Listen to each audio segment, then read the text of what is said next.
This is Umar Ahmed for IFL TV, proudly sponsored by Everlast under the headquarters of Frank Warren. I'm joined by Frank Warren himself. I believe this will be our last interview of 2021, unless something dramatic happens on Christmas Day. I don't have to give you a call.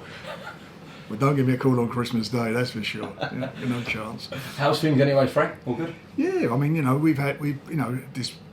was pleased this year that we managed to get the fans back in, which is very important, I felt. We've had some good results. All our fighters are in good positions.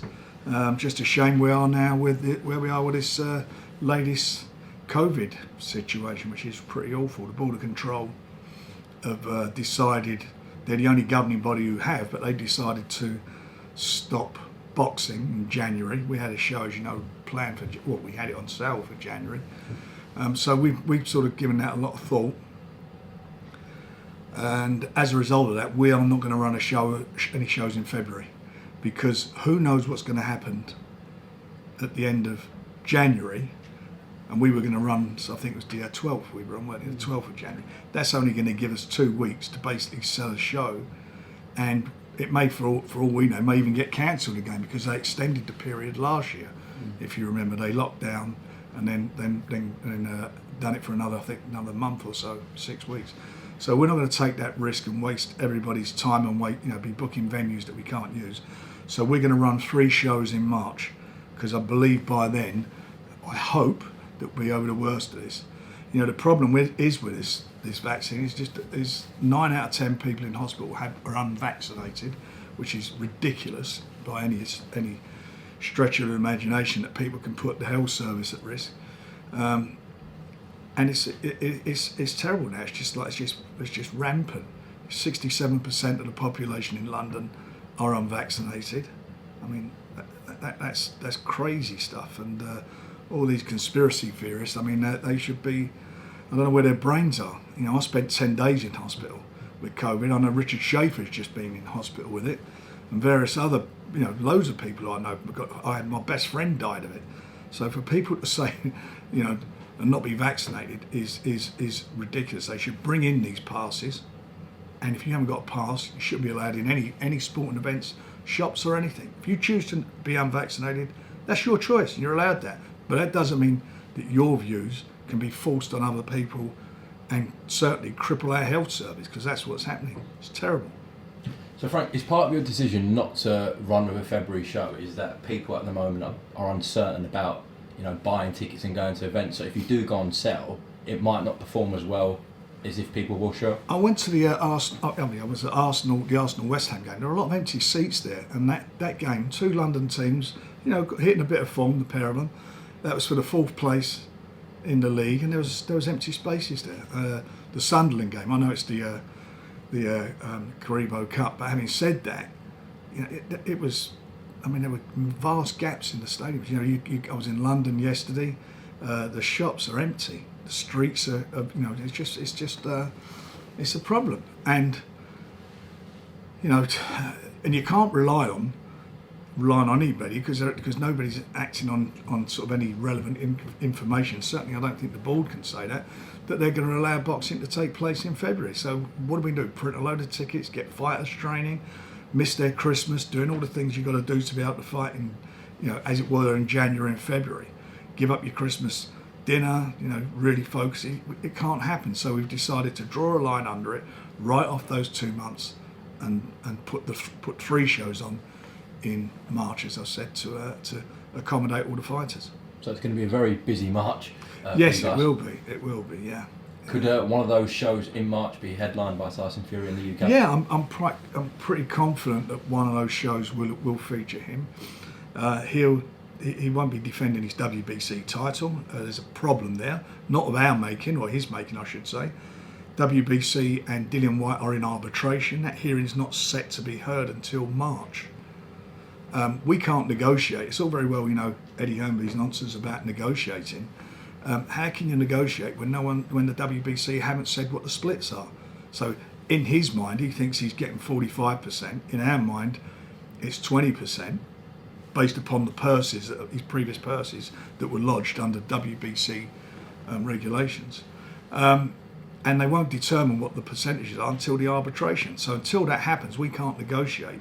and that doesn't mean the fight's going to take place in April. We've got to negotiate, book a venue depending on who wins the.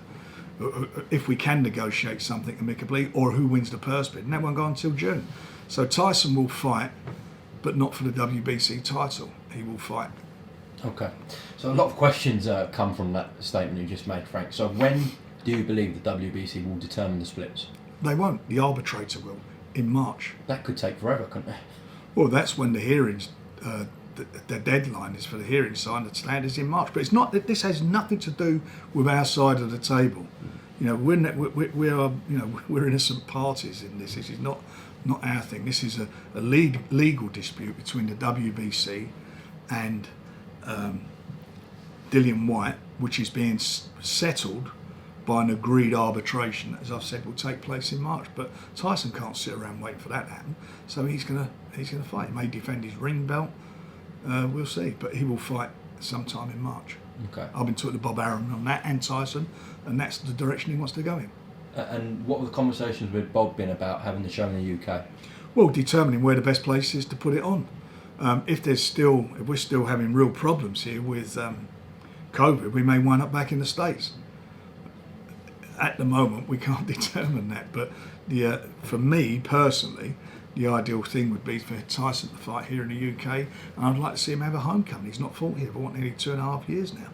It's a long time, and he's never defended his title here, and it'd be great for the fans to see him. So that's what we're looking to do, because he can't be inactive because of the problems caused by this arbitration between the BC and Whyte. Has there been any interest from the Middle East about bringing Fury over there? There's been some conversations, but where we are now is we've got to sort out an opponent first of all before we can move any further forward. What are we looking at, opponent-wise? I'm not going to go into that at the moment because we've got to get certain things done, but we are working quite hard on it, and there is about 4 in the frame, and we've got to make a decision on that, as subject to their availability and so forth. Okay. Just back to Dillian Whyte. If that situation does resolve itself soon with the arbitration, and then the WBC, determine the splits, let's just say that moves quickly, will you guys be back open to that fight with Dillian Whyte? Of course. He's not said he doesn't want to defend his title. The fact of the matter is you can't negotiate, though. When one guy's got it, he said he thinks he's getting 45% of a pot, and we feel differently, and the WBC feel differently about it. Even though they've not said it, I know for a fact that he lodged his purse, which was $300,000 for his last fight. Tyson was far more money than that, and so that's how they determine the value of a fighter and the value of a purse bid. When it goes to purse bids, well, this is what you normally earn, so this is what it is. So but that's for them to decide. That's for the arbitrator to decide. And then hopefully he does the sensible thing, and then we can get on with it. And then we know, Dillian will know what the bottom line is, and we can commence serious negotiations. And if those negotiations do commence, a lot of people believe a deal won't be reached. Do you see that differently? No, I believe that where there's a will, there's a way to get it done. But if there's not, then they go to purse bid. Whatever it is, it is. I just say that because obviously you guys are saying 80-20 for your reasons, they're saying 55-45, so it's quite a long way off. What do you think their reasons are for saying they want a 45% split? Because he was interim champion at one time, but he got beat, and he had a rematch and got it and won back, but that changed the position. But more importantly, purse bids are determined on. Remember, once he got beat, that finished his position as interim champion. He then had another fight. He had a rematch and so forth, but that didn't install him to be, as far as the percentage is concerned, in our opinion, are totally different. And more importantly, as I say, purse bids are determined on how much you earn previously earned. For example, you're going to fight Canelo. Canelo can fight anybody and go and earn, say 40 million. I'm just using that as a number, $40 million. So say that whole fight that he's involved with generates 60 million, and you take off all the expenses, where that's down to 50, and he fights somebody who's the interim champion, he's going to give me 45% of that money. It will never happen. It just doesn't happen. That's what I'm saying. That's how it works, and it's worked like that for since for many years, at least 30 odd years.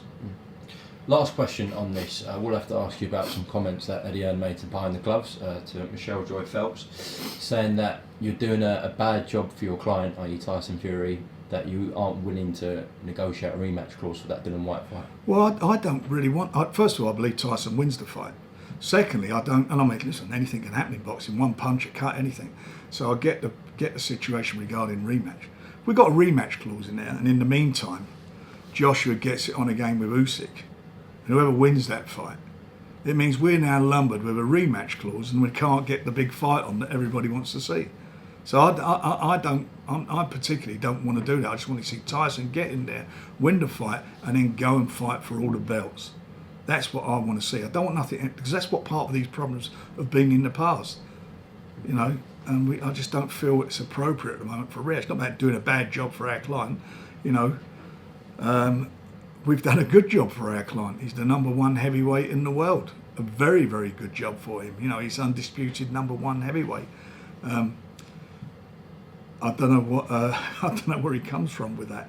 You know, what his views are and my views, obviously at times are totally different, and I've certainly got a different view on that. All I want is Tyson to get a fight out. He's only had one fight in 22 months. I want it to be out again in March. Then get rid of the obligation with Dillian Whyte, based upon the terms of what's been decided. And then I want to see him come through that fight and then just fight for the 4 belts. I don't want nothing else. I personally don't want nothing else in the way. That's a good job for boxing and for our client, I believe. And you believe by sometime in January you'll have a specific date and opponent for Tyson? I would like to have it done by, you know, the next few days. Wow, okay. Because we are talking at the moment. Yeah. Okay. Let's talk about your other heavyweight. So Joe Joyce was scheduled to be out. Injury that he suffered. Just talk to me about the injury first, please, Frank. He's broke his wrist. We agreed to fight and sent contracts off and everything. We were about to announce it, as you know, a couple of days ago. Yesterday we were supposed to announce it, but unfortunately he broke his wrist, so he's going to be out of action for a while now. And I'm hoping he will get out sometime in late April, May, with a bit of luck. Okay. And what is the situation with the WBO now? He's #1. He's #1 ranked fighter. They're not doing anything with the heavyweight division at the moment because obviously they've got this fight to be determined between for the WBO belt between Usyk and Joshua. Okay. Daniel Dubois as well. We're expecting you soon. Yes, he'll be fighting in March. He'll be fighting in March, and we will be announcing his opponent very, very, you know, I would think within the next week to 2 weeks. But he will be fighting, and it'll be in a significant fight. Has it been hard determining opponents for Joe and Daniel though, because of the positions they're in? It has in some ways. You know, originally Daniel, we were looking for him to fight on the undercard of Tommy Fury and Jake Paul, but that didn't happen. So as I say, he will be out again in March. And that WBA situation with Char and Bryant, that mess, has that been resolved? Look, he's #1. Okay. He's #1, and he's gonna be in a significant fight. So March is looking really strong for you. You're hopefully getting Tyson Fury out on a headline, Daniel Dubois on a headline, and who's the other one? Well, I want to get out. We've got also we've got Zach Parker, who's #1. He'll be fighting March or the latest April. I want to get him on in Derby, in his hometown. We want to do that as an arena up there, at new arena. So we want to get him on, get him on there and get him some, and build up a following. He's shown what he could do to a televised audience. We want to get the locals behind him, and they, I think we can do a really good job with him. He's a superb fighter. He's done brilliantly for us.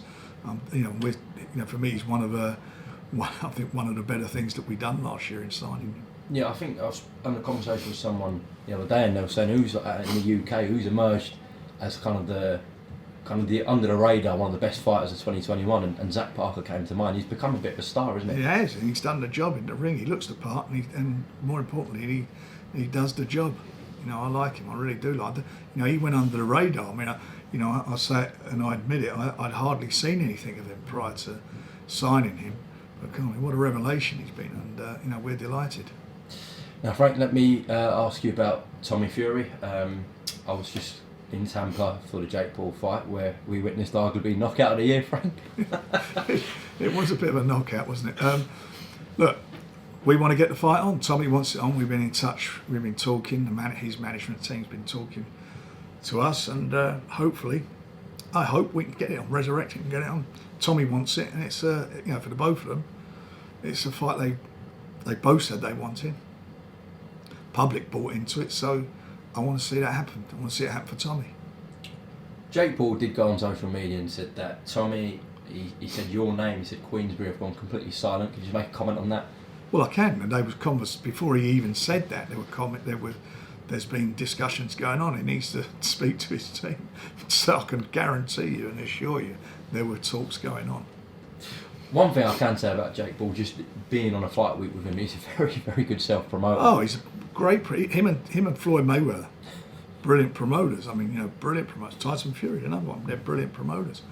They get behind and promote the shows. But Jake Paul is you can't knock him in that. You know, as you know, the amount of fights that he's had are what they have. But as a promoter and as selling a fight and selling himself, he's in the top 3 in the world. I mean, there's no doubt about that. The rhetoric out there from the Americans and Jake Paul and their team was that, you know, they didn't really take note of Tommy's scans or the injury stuff, that they just said he ducked the fight. Well, that's stupid. You know, the scan was made public. And I mean, you was at press conferences. You heard him coughing and spluttering at the press conferences. I did. I mean, I know that there's a video going on. You could hear him. You know, go back and watch him. He's been struggling, like most of the bloody country's been struggling with colds and coughs and COVID. I mean, it's a fact. And they know the sums of money involved. And you think he would walk away from that? It's not even worthy of an answer, to be quite honest. And Tommy also did state that it was his team who pulled him out. He wanted to carry on. Yeah, but you can't do that. You know, sometimes you've got to be protected from yourself. There are fighters that get in the ring. Some shouldn't be in the ring. They need protecting themselves. See it at the weekend. Just gone.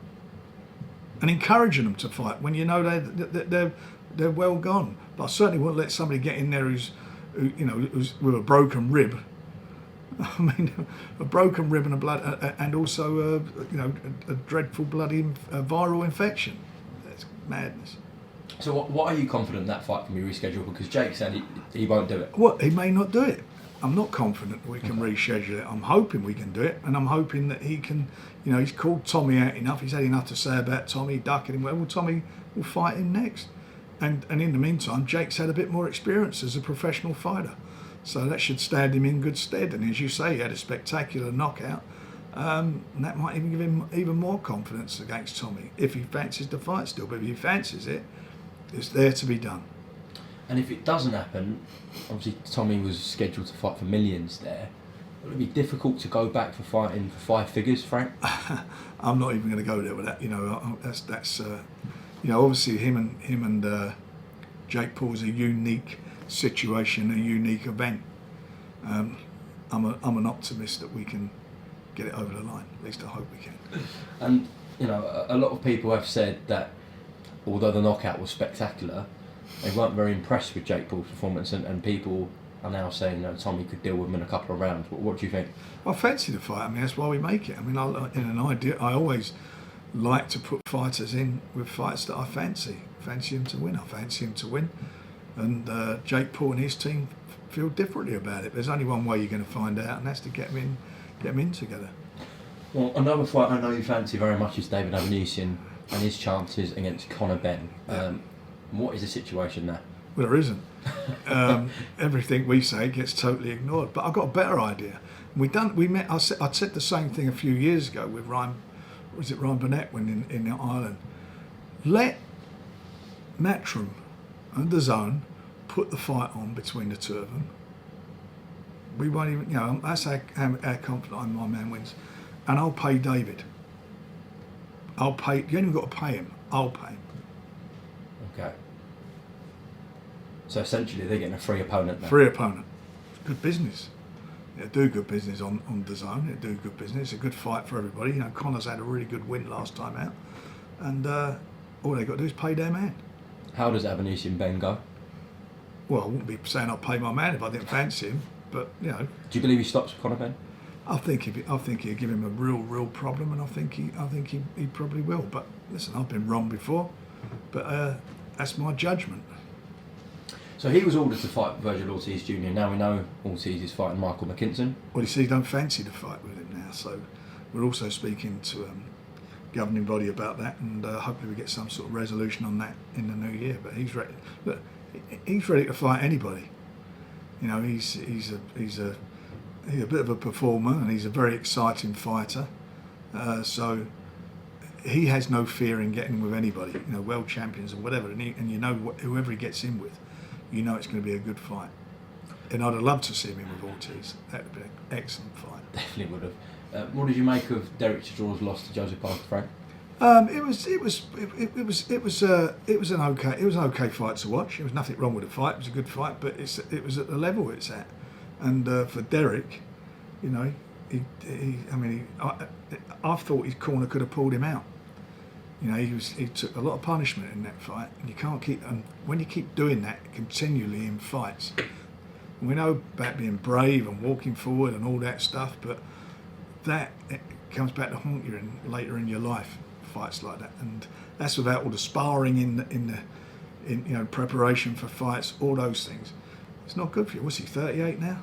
37 or 38. 38. You know, he should have maybe, I don't know. Listen, if he wants to fight one of my guys, I'd take it in a heartbeat. But really, he should be calling it a day. It's not, you know.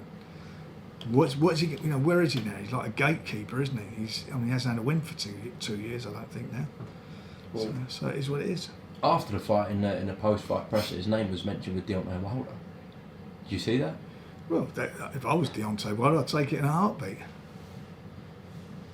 But he's, you know, it is what it is, and I see afterwards, you know, what was it Eddie Hearn saying about, he's, you know, these guys, they want to fight, and that we know they want to fight, but your job, and my job, and the border control's job, is to know when they should stop fighting. Danny Williams is a prime example of that. You know, I stopped him fighting. You know, that was it. No more. Stopped him fighting, and I know he went abroad and started. You know, he's fighting abroad on these you know, Eastern European countries and so forth. But shouldn't be fighting.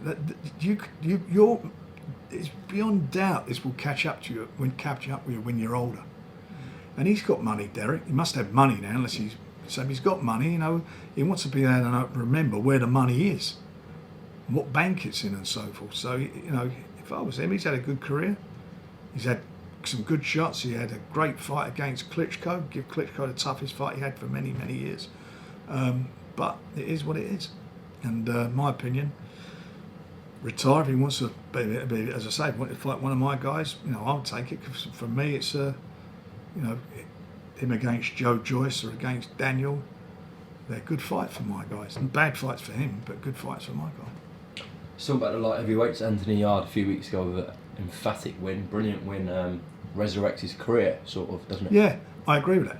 You know, it was like he had. I know I keep banging on about, you know, the limited experience he has as an amateur and also as a pro, because of his power, he was blasting people out. And the two fights that he got beaten, he was on the judge's card in front of in Russia. Had Kosovo really in trouble, and he was probably 10 seconds away from winning that fight, but he left it too long. He could have done that earlier on in the fight. He'd been world champion. You know, when he was in with Lyndon Arthur. When he was in with Lyndon, that first fight, he did the same thing. He was following round. Lyndon was boxing well. He was using his jab, and it was a close fight. Last round he clipped him, but you know, got beat. But this one, he came back and showed what other way. I know people go, "Oh, you like Anthony?" I like him because I know he can do that. I know he's got that in him to do that. And if on his night when he fights like that, you know, you got to fancy him against anyone. I mean, he's a devastating puncher, great finisher. And when he's showing that head movement, and not following and cutting the ring down rather than following him around. You know, throwing a jab, which he did. The head movement was superb. You're seeing a different fighter, and now he's number one. They've installed him in number one in the WBO. Due to fight the winner of Joe Smith Jr. and Callum Johnson? Yeah. So it's a great fight, isn't it? That's a great fight for the winner. Hopefully it's Callum, and that'd be a great fight in the UK. So, I take it you'll be flying out early January to see Callum? Yeah. Should be a cracking fight. That's a good fight. That's a very good fight. I mean, they're both come to fight. They're both tough guys. They both come to fight, and I think that's that's going to be a real war whilst it lasts. I don't see it going the distance. I think one of them will go, and that is Joe Smith goes. Just to clear something up as well, of course, Top Rank have their deal with Sky Sports. We know that's a Top Rank show. However, as your fighter is the opponent in that's in on this, BT. This will be on BT Sports. Correct. Just to clear that. Correct. Okay. On the undercard of Arthur Yartu, obviously we saw a fight between Bradley Skeet and Hamza Shiraz, which gathered a lot of talk. I haven't actually talked to you about it. Obviously I did it on the night, but not since then. A lot's happened since then. So we know you offered the fight to Bradley Skeet, the rematch. Yeah. Where are we with that? Well, we offered it, and and first of all, Hamza offered it, and then we followed up with 2 or 3 written offers. Spoke with him, and I didn't personally know Andy Allington. I spoke with him and spoke with Dominic Ingle, and they said that they wanted it. Then they said that he wouldn't have enough time to prepare because we were going to do that on February the 12th. So where we are now is basically to forget about February the 12th. We can put it on in March, which gives him time to prepare now. So we will have time to prepare. So if he wants it, he can let us know, in the next sort of 48 hours or whatever it is, he's got the fight. I want to see the fight. I want to see him back in there. I want to see it done. The referee did what he did on the night. I know a lot of people complained about it. I've read a lot in the boxing news and so forth. But at the end of the day, the referee was in there to make a decision. And the referee asked him, I could hear what he was saying because I was sitting ringside, and that's where he got knocked down and he got hit. Hit whilst he was down there. So I heard what he said, and the referee said, do you want to carry on? Do you want to get up? And he got up to fight. So the referee immediately deduct points from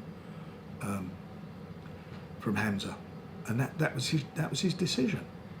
You can't get the boxing board, can't overthrow a decision. It's like a football match.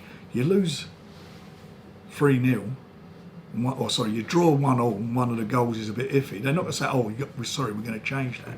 And they couldn't do that. Plus, it was the WBO's title that was on the line, and all they could do is recommend the WBO look at it. And that's where we are. That's what happened. But look, the easiest way to get this back and sorted out is to both of them get back in the ring again, and then the best man will win on the night. And what everybody else should bear in mind, he was in front, Bradley. Hamza, was it his best? No, there was a little bit like Anthony Yard against Lyndon Arthur in the first fight about it, where he was not cutting the ring down, more or less following, but then he started getting a bit of rhythm, and I noticed he caught him earlier in the previous round, and then when he did it, he knocked him down with a shot. It would have been interesting to see, had those punches when he hit him when he was down, had he not done that, he got up, I think he would have gone on to win, but that's a personal opinion. I'm sure a lot of people have got different ideas, but it's an easy way to sort it out. Let's get it back on and we can do the fight in March. Gives him time to prepare, and then Hamza can get himself get his fight on, and then he's got Ramadan. So if you want to get it on, Brad, it's there for you, mate. It's there to be done. Can you see why people were aggrieved that? Because the punch that put him down, that happens a lot. I know it was back of the head, but that happens so much in boxing. But the 2 shots that Hamza hit him with whilst Brad was on the floor, I mean, can you see why people were aggrieved about that? Of course I can. I mean, I've seen fighters, we've seen that, I've seen that on many occasions in fights. And I've seen if his corner, Dominic was saying, stay down, because he wanted to get disqualified. But he got up. He was asked, do you want to fight on? Get up. And that's what he decided. That was his choice. He chose to do that. So it is what it is. I hear what people are saying, but he got up. You can't reverse, you can't say, get up and fight, and then you get knocked out. Oh, sorry, I shouldn't have got up, let's disqualify him. It's one or the other, and that's what it was. That was his choice to get up, and as a penalty, the referee deducted a point. I think what Brad was saying was that apparently Steve Gray, the referee, was saying, "I'm going to stop the fight if you don't get up." So Brad thought he had to get up. He said it would be. He didn't say. He said he would be stopped, and I think he said he'd be stopped in his favour or something like that was said. But look, Steve Gray, if you remember, in the first fight with Tyson, and he was the referee. He was a judge. Yeah. Yeah. I didn't agree with his scoring. I thought his scoring was atrocious in that fight. Tyson won that first fight with Deontay Wilder. That happens in boxing. I was really pissed off with him over that. So these things happen in boxing, and some people, I hear what you're saying, some are aggrieved by it, but the easiest way, you can't change history. It is what it is. So just do the rematch, and who's ever the best man will win. Okay. Well, listen, Frank, I think just one last point to raise before we close off. You've had a bit of a change in the office. Darren Hanley, who made such a good impression on he was everyone. brilliant, Darren. He's done a really good job. Yeah. Has moved on, and we wish him the best. We do. So you've got Matt in, who people know used to work for the Salmons, for Calla. Yeah. He's with you now. But just a quick one about Darren. You ask anyone in the boxing industry, they all took to him, and he did a brilliant job with you. He done a fabulous job for us. I mean, a fabulous job. Probably, I'm not being disrespectful, probably about the best job we've had in a long, long time.